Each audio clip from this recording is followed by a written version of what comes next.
गरीब बहन के घर आई अमीर बहन। सुधा और ब्रिजेश सोनपुर नाम के एक छोटे से गांव में रहते थे। ब्रिजेश गांव भर में घूम घूम कर लोगों के घर काम करके अपनी रोजी रोटी चलाता था, जिससे उसकी आमदनी कुछ खास नहीं होती थी। लेकिन अब पिछले कई दिनों से ब्रिजेश को कभी कभार ही काम मिल पाता था, जिससे उनके घर पैसों की और भी तंगी होने लगी।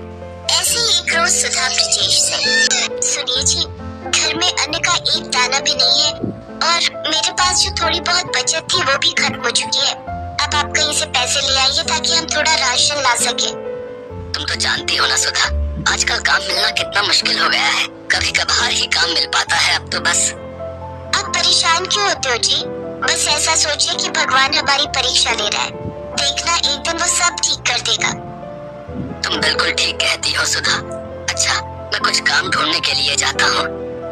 ब्रिजेश बाहर जा ही रहा होता है कि तभी एक बड़ी सी कार उनके दरवाजे के सामने आकर रुकती है, जिसमें से एक औरत हाथ में साल भर का बच्चा लिए अपने पति के साथ कार से उतरती है। कार की आवाज से सुधा भी बाहर आ जाती है। सुधा देखती है तो सामने उसकी बड़ी बहन निहारिका खड़ी होती है। निहारिका दीदी, आप यहाँ? सब ठीक तो है ना? नहीं सुधा, कुछ भी ठीक नहीं है। दरअसल मुन्ने की तबीयत पिछले 1 महीने से बिल्कुल भी ठीक नहीं है। शहर के बड़े से बड़े डॉक्टर को दिखा दिया, लेकिन सबका एक ही कहना है कि वंश को कुछ दिन के लिए गांव के खुले वातावरण और ताजी हवा में रखना होगा, तभी ये पूरी तरह ठीक हो पाएगा। हाँ सुधा, और हमारे सभी रिश्तेदारों में एक तुम ही हो जो गांव में रहती हो, इसीलिए हमें सीधा तुम्हारा ख्याल आया। अगर हम कुछ दिन मुन्ने के साथ यहीं पर रहे तो तुम्हें इससे कोई आपत्ति तो नहीं होगी ना? नहीं दीदी जीजा जी, आप कैसी बातें कर रहे हैं? आप जब तक चाहो यहाँ रह सकते हो। अरे ये भी तो आपका ही घर है। हाँ भाई साहब, जब तक मुन्ना पूरी तरह से ठीक नहीं हो जाता तब तक आप हमारे साथ ही रहिए। देखिए, मैंने आपसे कहा था ना सुधा और ब्रिजेश को हमारे आने से कोई परेशानी नहीं होगी। आप तो खामखा ही परेशान हो रहे थे। सुधा उन्हें घर के अंदर ले जाती है, फिर पड़ोस में से चीनी और थोड़ा दूध मांग कर लाती है और उनके लिए चाय बनाती है। फिर ब्रिजेश से गांव के जमींदार से कुछ पैसे उधार लेकर राशन लाने के लिए कहती है। ब्रिजेश ज्यादा ब्याज पर जमींदार से कुछ पैसे उधार ले आता है, फिर उनसे राशन ले आता है। सुधा सबके लिए खाना बनाती है, फिर अपनी दीदी और जीजा को पेट भर खाने के लिए देती है, जबकि खुद दोनों पति पत्नी आधा पेट ही खाते हैं ताकि राशन ज्यादा दिन तक चल सके। फिर आधी रात होते ही मुन्ना जोर जोर से रोने लगता है। चुप हो जा मुन्ना, चुप हो जा, चुप हो जा, चुप हो जा। ओफो निहारिका, क्या हुआ? मुन्ना इतना रो क्यों रहा है? लगता है इसे दूध पीना है। वो क्या है ना, इसे दूध पीकर सोने की आदत है। हाँ, बच्चों के लिए दूध तो बहुत जरूरी है। अब सुधा, तुम्हें ध्यान रखना चाहिए था ना। अरे इसमें सुधा की कोई गलती नहीं है, मुझे लगा था कि इसका पेट भर गया है। खैर सुधा, जरा मुन्ना के लिए दूध ले आना। लेकिन दूध तो घर में नहीं है दीदी, शाम को चाय बनाई थी उसी में खत्म हो गया था। कोई बात नहीं, मैं इसे लोरी गाकर ही सुला देती हूँ। नहीं, मुन्ना भूखा नहीं सोएगा, मैं अभी दुकान से लेकर आता हूँ। ब्रिजेश जल्दी से बाहर जाता है और दूध लाकर सुधा को देता है, जिसके बाद सुधा वो दूध गर्म करके मुन्ना को पीने को देती है। ऐसे एक रोज तेज बारिश हो रही होती है, जिसे देख आयुष कहता है, वाह, आज तो गर्मा गर्म चिकन बिरयानी खाने का जी कर रहा है। अभी मैं शहर में होता तो अपने कुक को कहता वो जल्दी से बना कर ले आता।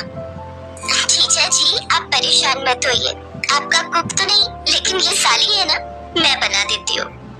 सुधा रसोई में जाती है तो वहाँ तेल और मसाले नहीं होते। फिर वो ब्रिजेश से कहती है। ब्रिजेश जमींदार से कुछ पैसे और उधार ले आता है और जल्दी से चिकन और सामान लेकर घर आता है। फिर सुधा चिकन बिरयानी बनाकर सबको खाने के लिए देती है। 3 दिन बाद वो जमींदार उनके घर पहुँच जाता है। क्यों रे ब्रिजेश, पैसे लेने तो तू हर हफ्ते आ जाता है, लेकिन लौटाने के नाम पर तेरी शक्ल नहीं दिखती है। जमींदार साहब, मैंने कहा तो था आपको, आपके पैसे लौटा दूंगा, फिर यूं घर पर आए मेहमानों के सामने तमाशा करने की क्या जरूरत है? अच्छा, अपने मेहमानों को कर्जे पे लिए हुए पैसों से जब तू खाना खिला रहा है, मुर्गियां खिला रहा है, तब तेरी इज्जत कम ना होती? चलो रे, इसका सामान उठाकर बाहर फेंको। तभी आयुष कहता है, हेलो, कितने पैसे हैं तुम्हारे? 20,000। लो, ये लो 30,000, और आज के बाद यहाँ दिखने भी नहीं चाहिए, समझे? जमींदार पैसे लेकर वहाँ से चला जाता है। फिर आयुष ब्रिजेश से कहता है, ये क्या है सुधा ब्रिजेश, तुम्हारे साथ इतना कुछ हो गया और तुमने हमें बताना भी जरूर नहीं समझा। हाँ सुधा, क्या मैं तुम्हारी बहन नहीं?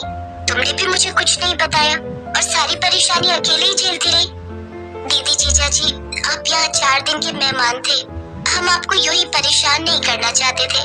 दरअसल इनकी कोई नौकरी नहीं है, कभी कभार मजदूरी का काम मिलता है तो कभी नहीं, इसलिए हमें बुरे दिन काटने पड़ रहे हैं। लेकिन अब और नहीं सुधा ब्रिजेश, मैं इस गांव में एक होटल खोलना चाहता हूँ ताकि बाहर से टूरिस्ट आए और इस गांव की सुंदरता को पहचान सके। और मैं चाहता हूँ कि तुम मेरे उस होटल में मैनेजर की नौकरी करो। महीने के 50,000 तनख्वाह दूंगा। बोलो मंजूर है? ये सुनकर सुधा और ब्रिजेश की आंखों में आंसू आ जाते हैं। निहारिका ने सुधा को गले लगा लिया।